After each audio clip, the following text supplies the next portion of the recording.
Thank you. Well, good morning, everybody. So today I'm going to share with you some thoughts on the key ingredients to a successful marketing strategy. And hopefully by using some of the science that we have applied to the ideas in here, it will help you in aligning more with the marketing function in your organizations and give you topics of discussion, questions to ask, and allow you to contribute more to deciding on how to collaborate better together to ensure that the direction of the organization is fully aligned. So to begin, I want to talk about three specific pillars of effective marketing strategy. And they are, number one, to be distinctive, number two, to take the long view, and number three, to prioritize creativity. There's an awful lot of opinion in marketing and not a lot of science. What we're trying to do is bring some science to the discipline of marketing. Some people believe that science has no place in marketing, that it's a creative pursuit.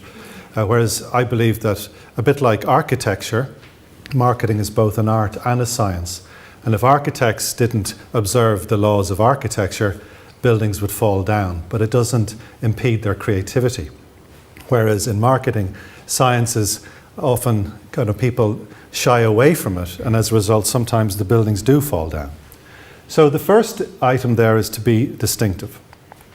So this is a really important point to dwell on, because people often confuse these 2 points, but they're quite different. Don't try to be different necessarily, be distinctive. Now they're related, but they're very different. So let's talk a little bit about that. First is differentiation is on its own is quite a weak strategy. If you feel that you're going to market your brand by telling people that you're different, that can be very difficult to do, and it can be a very weak outcome. Because unless there is an outstanding functional difference that your brand offers compared to others, consumers, be they B2C or B2B consumers, do not see the brand they buy, generally speaking, as differentiated. And just to explain that a bit more, typically speaking, and this percentage is fairly consistent across most categories, only about 10% of people who buy brands, only 10% of people who buy brands actually believe that the brand they buy is fundamentally different to other brands in the market. So why, therefore, are they buying those brands? If 90% are buying brands, what are they buying them for? What's the reason? And it's not because they believe their brand is differentiated. That's true even of Apple consumers, by the way, because people often push that back and say, but Apple is different. It's not, actually. People generally do not feel that the brand that they buy is fundamentally different. So therefore, trying to persuade them of that can be, a short avenue, a bit of a rabbit hole to go down. Being distinctive is more effective than being differentiated. So by being distinctive, we mean talking about things that make you memorable, because it is much easier to refresh existing memory structures in consumers' minds than it is to build new ones. So we need to build distinctive assets around our brands that make it memorable and do so consistently over time, because distinctive assets increase brand visibility. And it's that brand visibility and memorability that's absolutely key. So therefore, we should choose unique identifying characteristics over USPs. For a long time, we've been persuaded in marketing, literature, and books that you should aim to get a unique selling proposition for your brand. In other words, what makes you different in terms of your brand versus some other brand. But you'd be better off focusing your efforts on choosing unique identifying characteristics. So let's have a look at some of those. The Nike swoosh, for example, is a unique identifying characteristic. IBM, one of the world's most famous logos, is a unique identifying characteristic. Intel Inside is a unique identifying characteristic. And these are examples of assets that marketers over the years have invested in significantly in order for their brands to be more memorable. So when people are in a consideration mode and they're looking for a brand to consume, be it a service brand or a product of any kind, it is the memorability and the recall of that brand in a positive way that actually results in them making that purchase.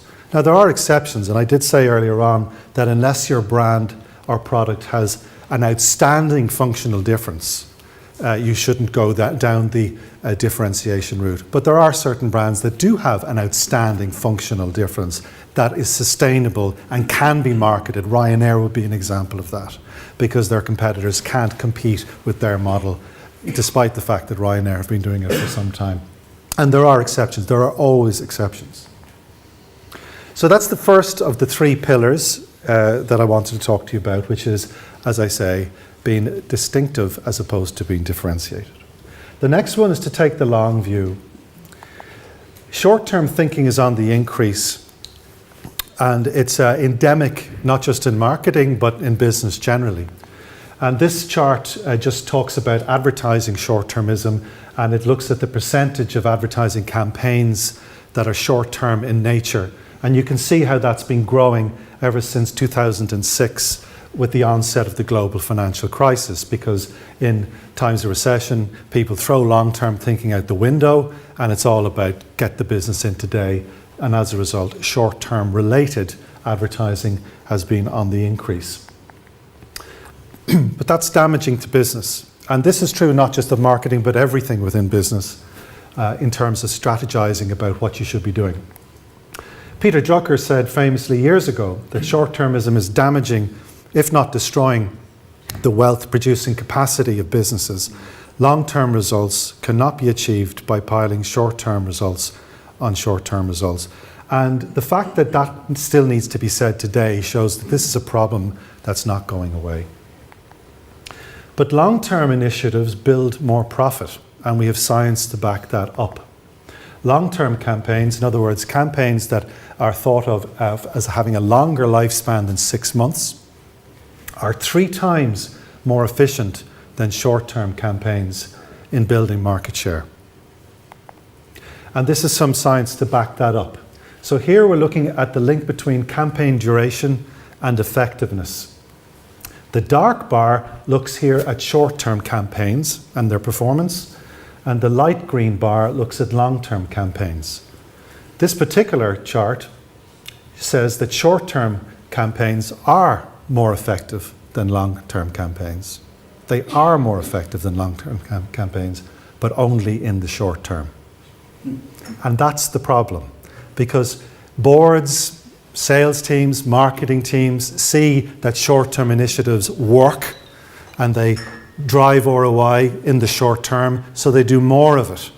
But the reality is that over the longer term, when we look at longer term metrics such as market share or profit, long-term campaigns always beat short-term campaigns in relation to their impact on the long-term health of your business.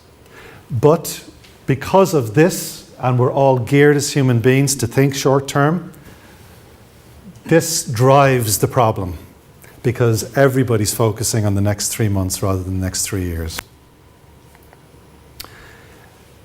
Now, we're not saying that short-term activity is not important. Short-term and long-term initiatives are both important, but in the right proportion. And the magic proportion, based on science, 20 years of data, marketing data, the most optimal split of investment in marketing between brand building and sales activation is 60-40. By brand building, we're talking about long-term, emotional-based communication, and sales activation, rational messaging, short-term in nature. And having that proportion, if you get that proportion out of kilter, you do not drive profit to an optimal level. And rarely do you see that ratio actually in effect. In the B2C area, one of the masters of this ratio is John Lewis, the UK retailer, which has religiously used that over the last 6 years to very positive results. And then the last of the 3 pillars is to prioritize creativity. Creativity trumps absolutely everything. It's the most powerful weapon in your arsenal. Creatively awarded campaigns, which is the way that we, I suppose, will judge creativity for the purpose of this, creatively awarded campaigns are 6 times more efficient than non-awarded campaigns in driving market share. So it pays to invest in creativity. And within creativity, emotional campaigns drive more profit. Most decisions, despite whether you're in the business of marketing to other businesses or to consumers, most decisions that we make begin and end in the emotions. And we need to be aware of that in understanding how to be most effective in marketing our brands.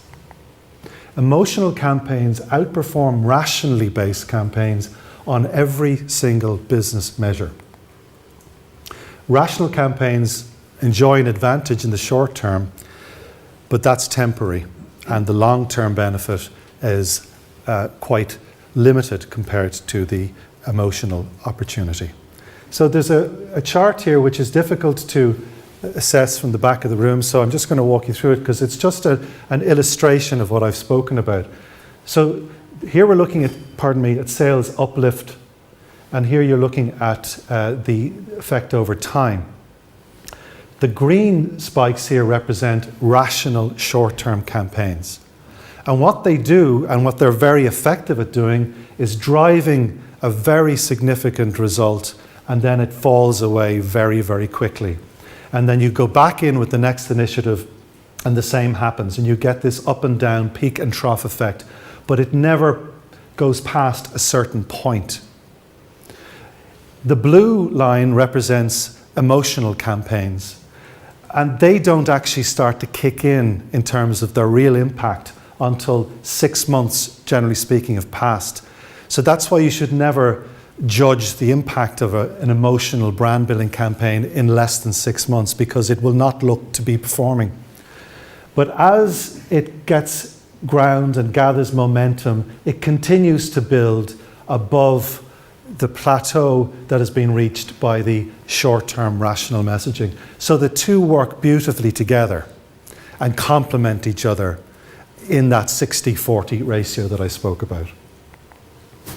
Now, I'd like to look at some examples of B2B emotional campaigns where, rather than talking about what made the brand different or talking about some rational reason to choose this brand, there's 3 examples here of brilliant brands that used emotional communication to actually get their point across in a B2B environment. And I did this before realizing that you were going to be speaking. So, talk about serendipity. Yeah.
So there's a really good example of how you can build a really good connection and memorability using emotional communication rather than rational communication. And that was a world-beating campaign, won major awards, including a gold in Cannes at the Cannes Lions Festival.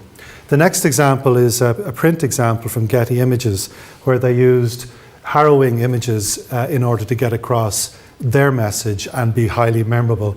And they have a brilliant line here, which is the best and the worst photos. And obviously, this is a rhinoceros has lost its ivory tusk. And also, a very striking photograph here of a youth with an Armalite, and also this dreadfully sad photograph of an impoverished child in an appalling world. So some really good examples of how emotional connection can actually get across that memorability in ways that just saying that you have the best photographs, or you have the widest selection of photographs, or our photographs are better than your photographs, this is the kind of thing that makes a connection. And then the last example, which is probably the most talked about example over the last year, comes from State Street Global Advisors, who wanted to make a point, and they worked with an advertising agency to come up with a way of making the connection with their consumers, and this extraordinary outcome was developed. And the problem is this: women are not making it to the top of any profession anywhere in the world.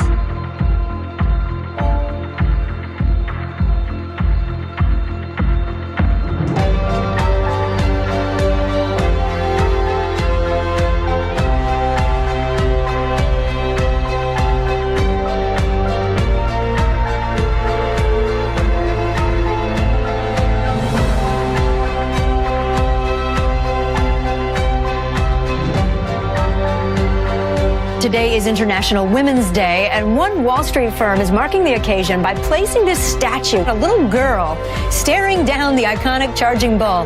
The new image was put up by State Street Global Advisors. A powerful little girl. Representing women's daily experience of having to face a ton of bull. There's certain values like diversity that have a return. The fact that the industry has acknowledged this fund is quite important. The most famous girl in all of New York City. Untitled Fearless Girl. 겁없는 소녀란 이름의 La Niña Sin Miedo. People young and old are flocking to her. The fearless girl on Wall Street has already made a lasting impression. It's the hottest selfie in town still. As she's become a social media phenomenon, Fearless Girl has also become a broader symbol of female empowerment. 19,000. 25,000. 28,000. 30,000 people have already signed a petition to keep the statue here longer. The Fearless Girl will be allowed to remain at her post.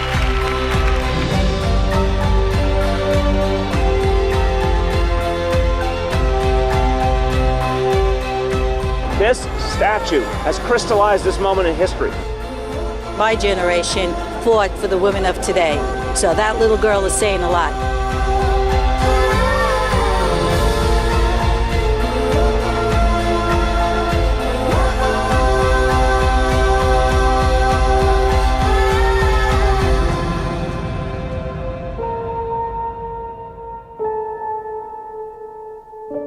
The power of that is extraordinary compared to, as I say, telling people that State Street is actually different to anybody else and better, all those things. That's what works. So, think of those things when you're devising not just marketing strategies, but sales strategies too. How do I become memorable? However, make sure that you back it up, because State Street, I think, recently got into hot water because in terms of payment equality, it's not necessarily something that they themselves have practiced. So, it's important that you get the core values of the organization right before you start to espouse them in public. So that is it. They are the three things I wanted to share with you this morning. Being distinctive, taking the long view, and prioritizing creativity. If you do that, you'll go a long way to enhancing your market share and profitability. And just one final thought is nail collaboration. Collaboration is probably so powerful, more powerful than people realize, but it's very, very hard to do properly. Don't just ask people to collaborate, actually train them to collaborate better. And certainly the sales function and the marketing function of organizations need to take a leaf out of that book. Thank you very much indeed.